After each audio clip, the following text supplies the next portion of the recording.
ሰላም ሰላም ቤተሰብ እንዴት ናችሁ? ሰላም እኔ ደህና ነኝ። ቻናሌን እስቲ ሰብስክራይብ አድርጉ፣ ኮሜንት ስጡ። ሀሳብ አስተያየት ካለ ኮሜንት ስር ላይ ያስቀምጡ።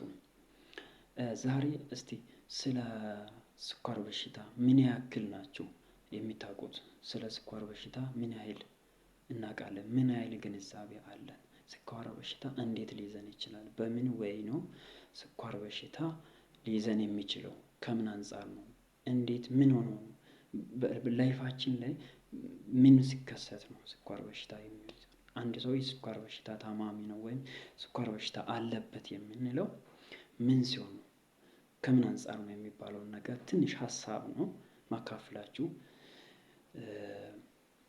ያ ማለት ስኳር በሽታ በሁለት ምክንያቶች ስኳር ህመም ወይም ስኳር በሽታ ሊከሰትብን ይችላል ማለት ነው። አንደኛ በግሉኮስ ምክንያት፣ ያ ማለት በሰውነታችን ክፍል የሚገኘው የስኳር መጠን ወይም ግሉኮስ ይባላል። ሁለተኛ ደግሞ ኢንሱሊን የሚባል ሆርሞን አለ፣ እሱ በሰውነታችን የሚገኝ። በእነዚህ በሁለቱ ምክንያቶች ስኳር በሽታ ሊከሰትብን ይችላል። ይህንን ከማለታችን በፊት በዓለም አቀፍ ደረጃ እንዲሁም በአፍሪካ በኢትዮጵያ ደረጃም ያለውን ብዛት ፕሪቫሌንስን በሚመለከትበት ጊዜ በዓለም አቀፍ ደረጃ አሁን ላይ የስኳር በሽታ ታማሚዎች በጣም እየጨመሩ መጥተዋል። እንዲሁም በአፍሪካ 7.5% ያህል የስኳር ተጠቂ ናቸው፣ የስኳር በሽታ ተጠቂ ናቸው። ሌላው እንደዛው በሀገራችንም ስንመጣ በኢትዮጵያም እንደዛው 5.5% ስኳር በሽታ ተጠቂዎች አሉ ማለት ነው። ያ ማለት ወደ ኦልሞስት 7 ሚሊዮን አካባቢ ስኳር በሽታ ያለባቸው ሰዎች አሉ። በየዓመቱ እንዲህ እየጨመረ መጥቷል። ይሄ ከምን አንፃር ነው የሚባለውን ነገር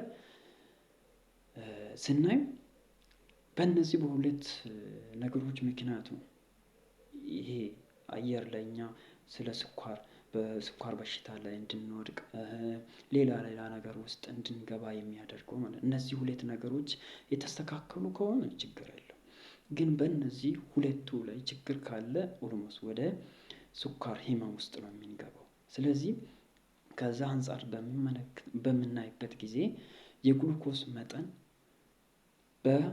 በሰውነታችን ላይ ወይም በሰውነታችን በደም ስር ውስጥ በኃይል ሲጨምር ወይም አገልግሎት ካልሰጠ ያለው ሰውነታችን በደም ስር ውስጥ ያለው የግሉኮስ መጠን ዝም ብሎ ከተቀመጠ ወደ ስራ ላይ ካልዋለ ያ ነገር ተጠራቅሞ የተቀመጠ ከሆነ ቀጥታ ወዴት ነው? ወደ ስኳር በሽታ ነው የሚያመጣው። አንደኛ ግሉኮስን ወይም ስኳር ግሉኮስ የምንለው ያን ስኳር አንደኛ ከምግብ እናገኛለን። ሁለተኛ ከምንመገበው ምግብ የምናገኝ ይሆናል። ሁለተኛ ደግሞ ጉበት፣ ሰውነታችን ውስጥ ያለው ጉበት ራሱ ያመርታል ግሉኮስን ወይም ስኳርን። ያ ስኳር ቀጥታ ደም ስር ይቀመጣል። መጀመሪያም ከጉበት የተመረተው ስኳር ቀጥታ ደም ስር ውስጥ ይቀመጣል።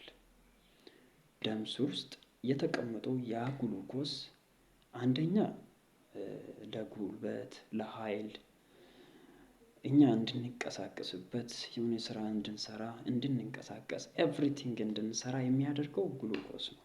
ለምን ጉልበት የሚሆነን ግሉኮስ ነው። ስለዚህ ከዚህ አንፃር በምናይበት ጊዜ ግሉኮስ ደም ስር ውስጥ ይከማቻል። ቀድሞ ከየት የተመረተ? ጉበት ውስጥ ማለት ነው። ጉበት ውስጥ የተመረተ ግሉኮስ ደም ስር ውስጥ የተቀመጠ አለ የመጀመሪያም። ሁለተኛ ደግሞ ከምንመገበው ምግብ የምናገኘው ግሉኮስ አለ። ያም ግሉኮስም አንድ ላይ ከጉበት የመጣው ያ ግሉኮስ እና ከምግብ ያገኘነው ግሉኮስ አንድ ላይ ደም ስር ውስጥ ይከማቻል ማለት ነው። ሁለተኛ ደግሞ ኢንሱሊን የምንለው ሆርሞን አለች። ያ ኢንሱሊን የምንለው ሆርሞን ከፓንክሬስ የሚገኝ ነው። ከፓንክሬስ የሚገኝ ኢንሱሊን ሆርሞን ኢንሱሊን የሚባለው ቀጥታ እነዚህ በደም ስር ውስጥ የተከማቹትን እነዛን ግሉኮሶችን ወዴት ይወስዳል? ወደ ሴል ይወስዳል፣ ይበትናል ማለት ነው። በደም ውስጥ የነበረውን ግሉኮስን ወደ ሴል ይበትናል። ወደ ሴል ከተበተኑ በኋላ እነዚያ ግሉኮሶች በኢንሱሊን አማካኝነት ነው። በኢንሱሊን አማካኝነት ወደ ሴሎች ይበተናሉ። እነዚህ ግሉኮስ ወደ ሴሎች ከተበተኑ በኋላ እኛ እንድንንቀሳቀስ፣ ስራ እንድንሰራ ጉልበት ይሰጠናል፣ ኃይል ይሰጠናል ማለት ነው። እነዚህ የተከማቹ ግሉኮሶች በኢንሱሊን አማካኝነት ከነበሩበት ቦታ ወደ ተለያዩ ቦታ ይሄዳሉ ማለት ነው። በኢንሱሊን አማካኝነት ማለት ነው። ግሉኮስ አንደኛ ከምግብና ከጉበት አንድ ላይ የነበረ ነው። ሁለተኛ ኢንሱሊን ደግሞ ፋንክሽኑ ስራው የነበረውን ግሉኮስን ወደ ሰውነት ክፍል የመበተን ስራ ነው፣ የኢንሱሊን ሆርሞን ስራ። ግሉኮሱ ደግሞ ከጉበት ተመርቶ ቀጥታ ደም ስር ይቀመጣል ማለት ነው። በኢንሱሊን አማካኝነት ደግሞ ግሉኮስ ወደ ሰውነት ክፍል ሲበተኑ እኛ መስራት እንችላለን። ግሉኮስ ክምችት ይቀንሳል በሰውነት ውስጥ፣ በደም ስር ውስጥ የነበረው የግሉኮስ መጠኑ እየቀነሰ ይመጣል ማለት ነው። ከማን አንፃር? ከኢንሱሊን አማካኝነት። ኢንሱሊን የነበረውን ግሉኮስን ሰውነት ክፍል ላይ ሲበትን ንጹህ ይሆናል። ሌላ አዲስ ግሉኮስ በምንመገብበት እና ከጉበት ሲመረት አሁንም ሌላ አዲስ ግሉኮስ ይመጣል። እንደገና እሱንም ኢንሱሊን ፓንክሬስ ቀጥታ ኢንሱሊን ስሊክ ቀጥታ ኢንሱሊን መጥቶ ደግሞ ግሉኮስን ወደ ሰውነት ክፍል ይበትናል ማለት ነው። እነዚህ ሁለቶቹም ስራ ካልሰሩ የስኳር መጠን ደም ውስጥ ከፍ ይላል። የስኳር መጠኑ ሰውነታችን ላይ ከፍ ካለ ወይም ፋንክሽን ካልሰጠ፣ ስራ ካልሰራ፣ ዝም ብሎ የሚከማች ከሆነ የምንመገበውም ግሉኮስ ከምግብ የምናገኘውም ዝም ብሎ የሚጠራቀም ከሆነ፣ ጉበትም እንደዛው ግሉኮስን የሚያመርት ከሆነ አንድ ላይ ደም ስር ውስጥ ይከማቻል። የግሉኮስ መጠን ከፍ ይላል። ከፍ በሚልበት ጊዜ ሰውነታችን ስኳር በሽታ ታማሚ እንሆናለን ማለት ነው። ቀጥታ ሰውነታችን ለዛ በሽታ ዝግጁ ይሆናል ማለት ነው። ስለዚህ አንዳንዴ ደግሞ ኢንሱሊን ፋንክሽናል ካልሆነ፣ ኢንሱሊን እነዚህን ግሉኮሶችን መበተን ካልቻለ፣ ደም ስር ውስጥ የነበረውን ግሉኮስ ወደ ተለያዩ ክፍል መበተን ካልቻለ፣ ካልሰራ፣ ፋንክሽናል ካልሆነ እንደገና ለስኳር በሽታ እንጋለጣለን ማለት ነው። ስለዚህ በቀጣይ ቪዲዮ በሰፊ ይዤ እቀርባለሁ። ሰብስክራይብ አድርጉ።